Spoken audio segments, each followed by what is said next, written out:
step on the court where the legends are made. Fantasy dreams where the stats get paid. Brock Lesnar's throne. Brock Lesnar Hoops Fantasy Basketball. Hey, this is Brock Lesnar of Brock Lesnar Hoops doing a nightly breakdown of the games on October 30th, 2025. And this breakdown is going to go into the top games played. We're going to have some useful lines we're going to discuss. We're going to target some sleepers. And at the end, we're going to discuss the remaining schedule for this week. If you could do me a favor and smash that like button for me and subscribe to Brock Lesnar Hoops if you have not yet. And you can click that bell notification so you can be alerted when these videos drop. For those of you joining this live stream right now, welcome. Great to have you. I'm sure we'll have a few more joining us here very shortly. So let's get into the video. And by the way, if you have any questions, any comments, I'll be here for about 45 minutes between discussing the top lines, discussing the breakdown, and the rest of the schedule. After that, I'll hang around and answer some of your questions. All right, let's get to this artifact. All right, so I'm going to let you know off top, save you some time. The priority ads are Ryan Rollins, Bilal Coulibaly just returned, Anthony Black, Jaylin Williams, Tristan da Silva, and Cason Wallace. They all still have games remaining this week, and they will appear in this breakdown. So the top lines, I think he's been in the top lines every game he's played so far this season. But Victor Wembanyama with 27 points, 18 rebounds, 6 assists, met 7 of our 10 benchmarks for a total 51 points, rebounds, and assists, met 4 of the efficiency gates. So he had the top line of the night. Stephon Castle had a great night himself, 21.6 rebounds, 8 assists, met 8 of the 10 benchmarks, 35 total points, rebounds, and assists, and 5 of the 7 efficiency gates. So you have the Spurs with 2 players that are meeting a whole lot of the benchmarks and the efficiency gates. That bodes really well for their long-term success. And they haven't even brought De'Aaron Fox into the mix yet. I think the Spurs might be a dark horse. It's real early to say, but the way Wemby is looking, and then you have the young players stepping up like this, OKC, you might have some competition on your heels. Shai Gilgeous-Alexander, not to be outdone, 31 points, 3 rebounds, 7 assists, met 7 of our 10 benchmarks, 4 of our 7 efficiency gates, and a total of 41 points, rebounds, and assists. So a very strong line from him, 55% from the field on 20 field goal attempts, made all of his free throws. So he did what you can expect from him, did get you a block. You can normally get more steals than that, but not going to be upset when he got me 7 assists and 0 turnover along with 3 threes. He's not a guy that gets you 3 threes normally. So very strong production from him. I wish I had him on more teams this season than I do. I was just thinking, I kind of got a rough deal. I feel like I didn't get anything higher than like 4 in any of my leagues. Did anybody else get crappy draft positions? Let me know. Paolo Banchero, very strong game from him. Played 32 minutes, had 20 points, 9 rebounds, 9 assists. So he's a walking triple-double almost anytime he's on the court. Assist-to-turn ratio of 9, only got you 1 turnover, got you 2 steals, hit 2 3-pointers. So helped you in a lot of areas that we discuss, and areas he typically doesn't help you with. He's not really a steals and blocks guy, and he's normally not a great assist-to-turnover ratio guy. But if he were to improve in those areas, his value as a fantasy basketball asset in category leagues would go up significantly. He met 6 of the 10 benchmarks and 3 of the 7 efficiency gates. And if you're curious, I'm going to go and show you just real quick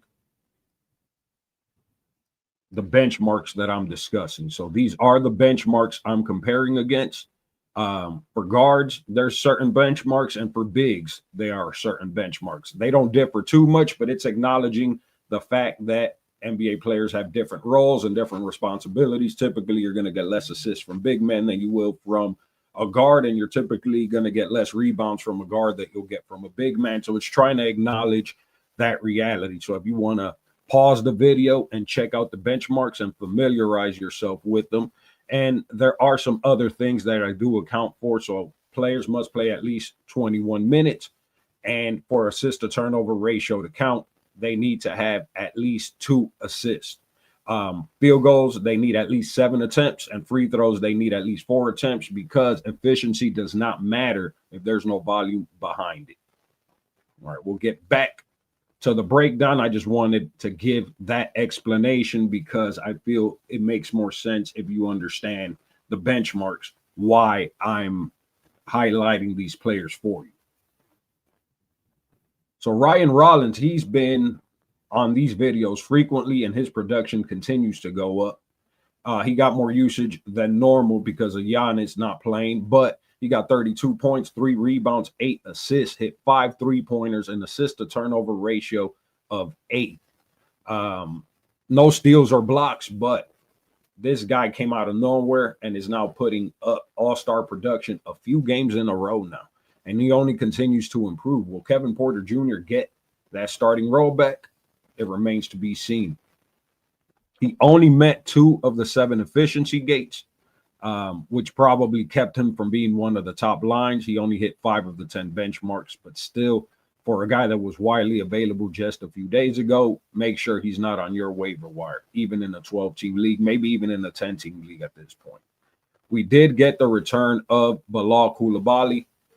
Played 24 minutes in his return, got you 16 points, 8 rebounds, 4 assists, 3 blocks for a guard-eligible player, a combined 4 steals and blocks, which is something that we count as a benchmark. He met 4 of the 10 benchmarks and 3 of the 7 efficiency gates. So if Bilal Coulibaly is on your waiver wire, I would highly recommend picking him up. He has huge defensive upside, and he has huge offensive upside, and the Wizards clearly prioritize his development, considering he slid right into a starting role and Bub Carrington was sent to the bench.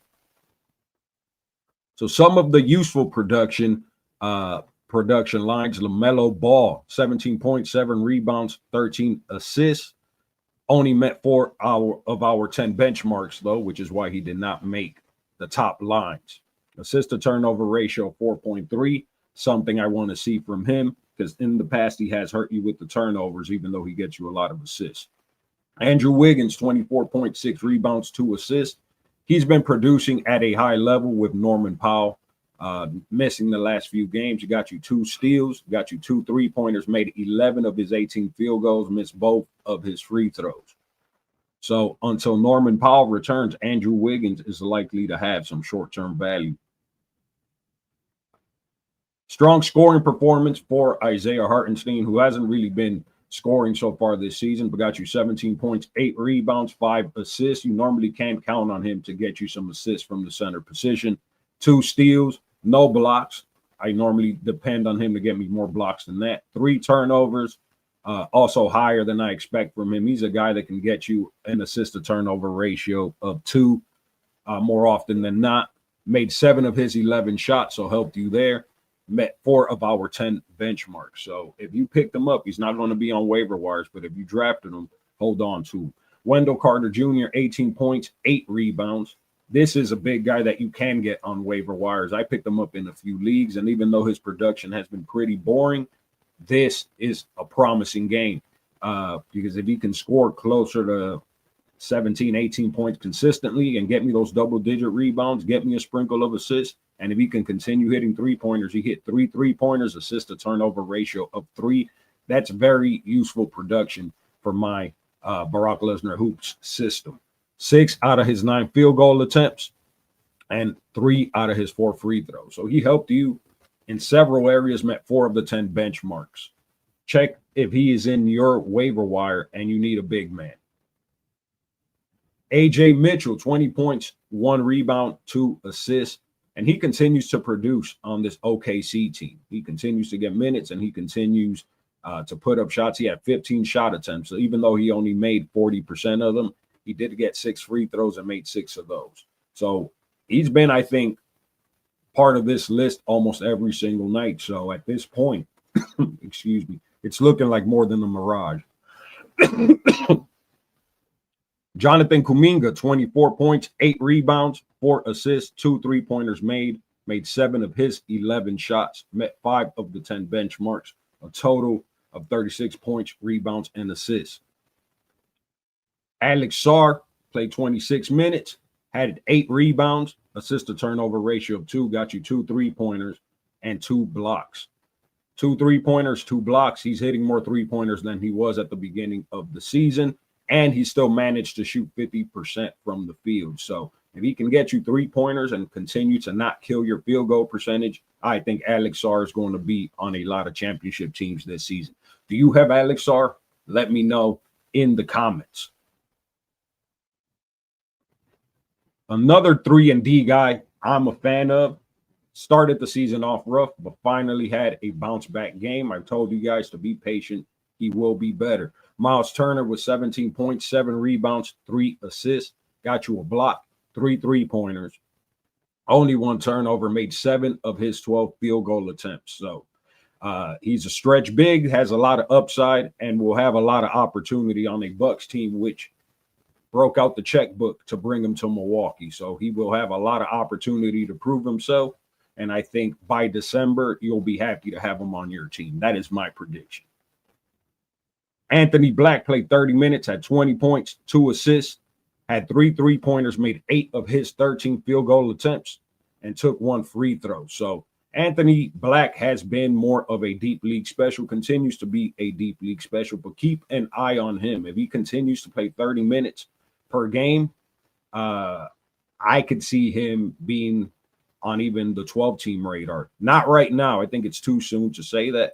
But if you continue seeing him on these videos, or I continue to do these nightly breakdowns and his name keeps popping up, now every time I look on the waiver wire, he's kind of starting to stand out to me.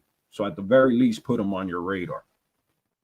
Somebody you should be picking up, and we discussed earlier this week, is Ryan Kalkbrenner. Got you 17 points, 7 rebounds, 3 blocks. Did get you 3 turnovers, but steal and block stocks of 4.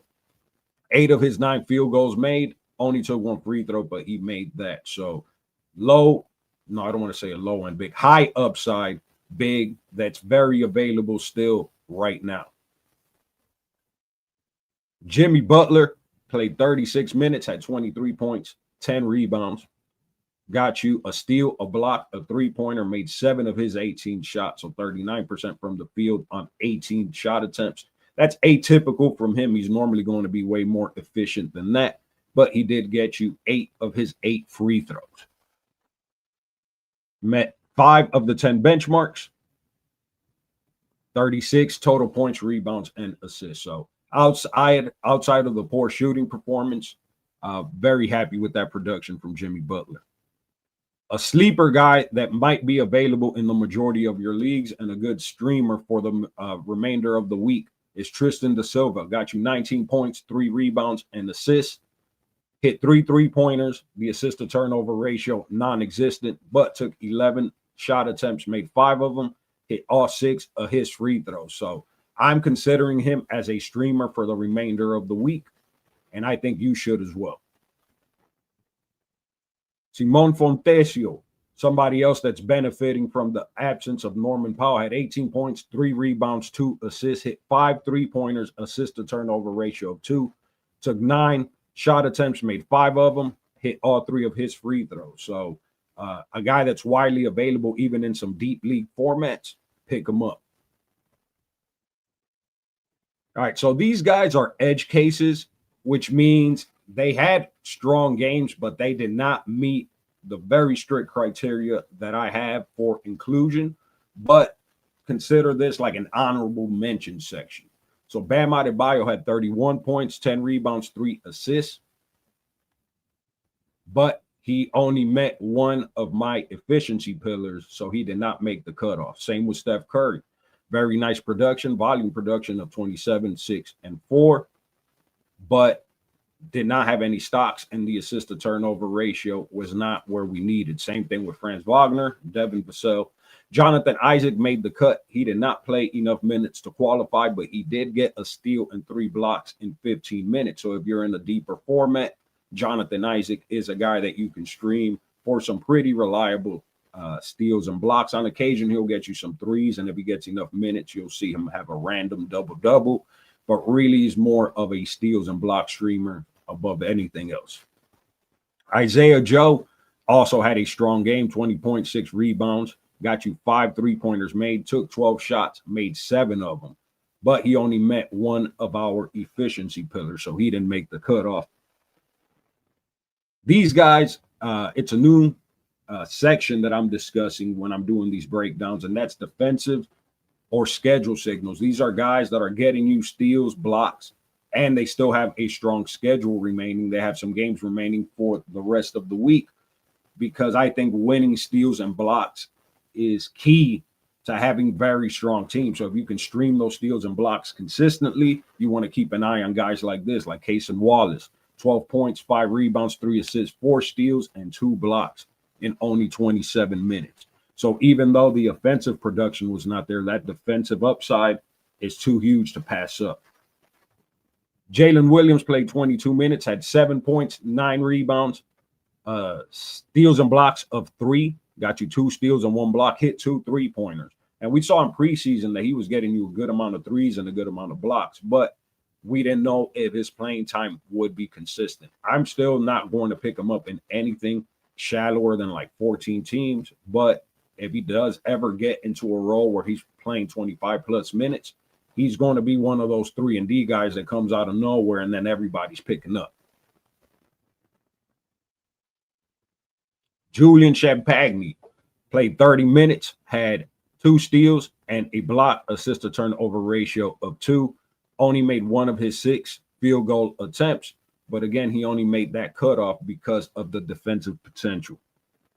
Harrison Barnes played 30 minutes, got you 2 steals, hit 2 3-pointers, and had 0 turnovers. So useful production in a deeper format. Aaron Wiggins, another guy that continues appearing on this list. I don't know how many guys on OKC can possibly be useful fantasy basketball contributors, but it's a growing number, and I don't think it's sustainable. But so far, Aaron Wiggins has been sustaining it. Played 24 minutes, got you 2 blocks, assist to turnover ratio of 3, 6 shot attempts, made 4 of them. So he continues to pop up on these lists, and it might be that he's one of those guys that continues to produce even when the team is at full health. He has that sort of upside. Brandon Pozinski has 5 rebounds, which is what he normally does. He's a guard that can rebound a lot for his position. He's been scoring more than he scored yesterday with only 9 points, but got you 3 steals.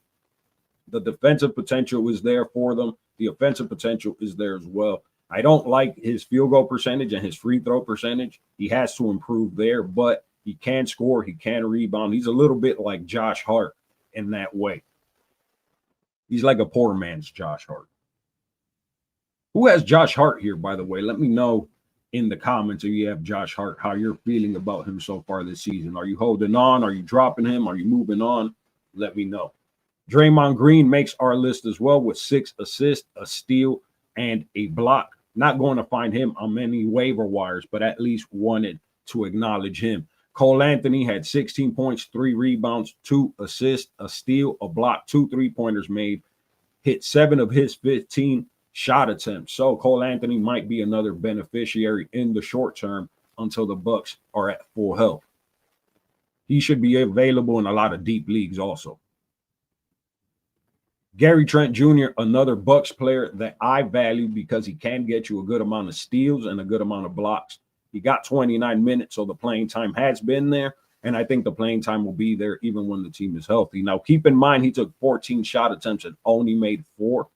So he can kill your field goal percentage. But if you have a team where you're kind of punching field goal percentage, but you're trying to protect your free throw percentage and you want threes and steals, Gary Trent Jr. is a guy that makes sense. So for the remaining of week 2, or give me one moment. All right. So the teams with 2 games left, you have Philadelphia, Chicago, Cleveland, Boston, Memphis, Atlanta. You have the Hornets, Utah, the Knicks, the Lakers, Indiana, the Pelicans, Toronto, and Phoenix. The teams with only one game left are Milwaukee, Miami, Orlando, the Spurs, OKC, the Warriors, Dallas, Denver, Houston, Sacramento, Washington, Portland, Minnesota, Brooklyn, Detroit, and the Clippers. All right, that's my breakdown there. I've told you why I'm credible, but if you want to see it for yourself, it's there. I hope you enjoyed that breakdown. If you did, make sure you're smashing that like button for me and make sure that you're subscribed, clicking that bell notification. Now, I will open the floor for see if anybody has any questions. All right, we only have a couple of questions, but that's fine. It is Friday. It's Halloween. We're in a Halloween mood. What's good, Jay Freezy? Tamaral, what's wrong with Cam Johnson in Denver? Is he a hold or a drop?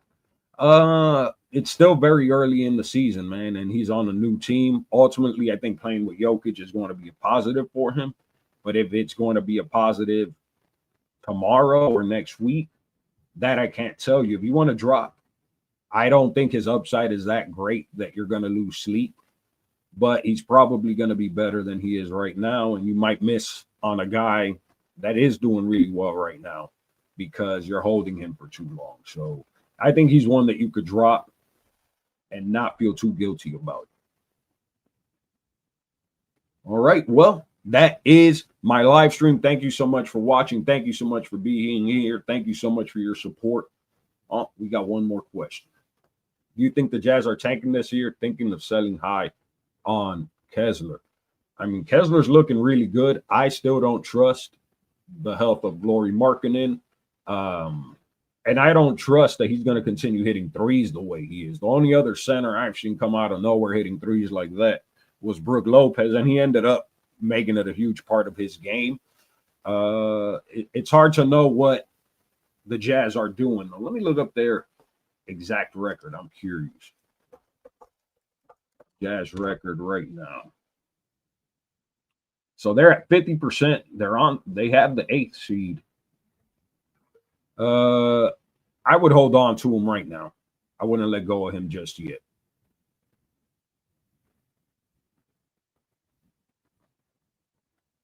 Is Dylan Harper a hold? Yahoo head-to-head 12-team 9. I think he's a hold. Now, I'm assuming you're asking because De'Aaron Fox is out, and we don't know what will happen once De'Aaron Fox returns. But I think you invested a very high pick on him, and he's a very talented player. He's appeared on these lists already, so he's hitting our benchmarks. Eve Missy, I don't think he's a hold right now. Even when he's healthy, he hurts me in categories that I value, like my free throw percentage. He doesn't get a lot of threes. He's kind of a traditional big where you're going to get field goal percentage, you're going to get blocks, you're going to get rebounds. But for my build, I tend to prefer big men that hit three-pointers. And if they don't hit three-pointers, they have to help me in other areas such as assists, and he's not really helping me there either. I'll allow a couple more minutes. I'll hang out just a few more minutes. If anyone has any questions, I'm happy to answer them. Otherwise, I'll let you know that on Sunday, I plan to make a video previewing week 3, including a schedule breakdown of the guys you should be targeting, the teams you should be targeting, the light days, the heavy days, so that you can go into week 3 with an exact roadmap on how you're going to tackle your week. Protecting your picks, picking up the right guys, and making sure that you're not going into Monday, Wednesday, and on the heavy days with so many guys that you end up leaving production on the bench. And then on the light days, your slate is completely empty. Now you're wasting pickups trying to make up for that. We want to optimize how we tackle our schedule. That's how we end the season strong. That's how you end up hitting that diamond tier with consistency and good decision making. Is John Collins still a hold in a 10-team head-to-head? John Collins, I believe in his upside. I think he's going to be stronger than he has been. And the Clippers have a really good fantasy basketball playoff schedule. And I believe they have a very strong playoff schedule next week as well. They had a bad playoff schedule this week. I'm sorry, not playoff schedule. They had a bad schedule this week. I think they only played 2 games. But next week, not only do they play in 4 games, they play on a lot of the light days. So I wouldn't get rid of him just yet. See how he does next week.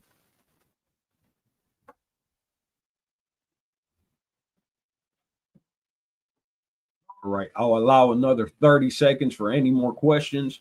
Otherwise, we're gonna. Oh, we got one more. Is Cason Wallace worth holding in the 10-team 9-cat?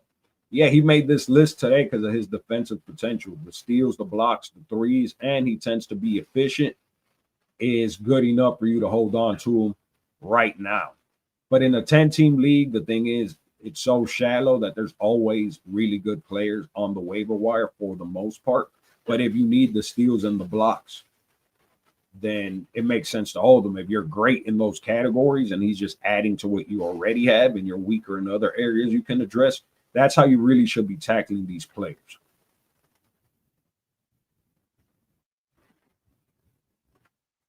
All right, that is my time. Thank you so much for watching. Until next time, this is Brock Lesnar of Brock Lesnar Hoops. Take care. Thank you for being here.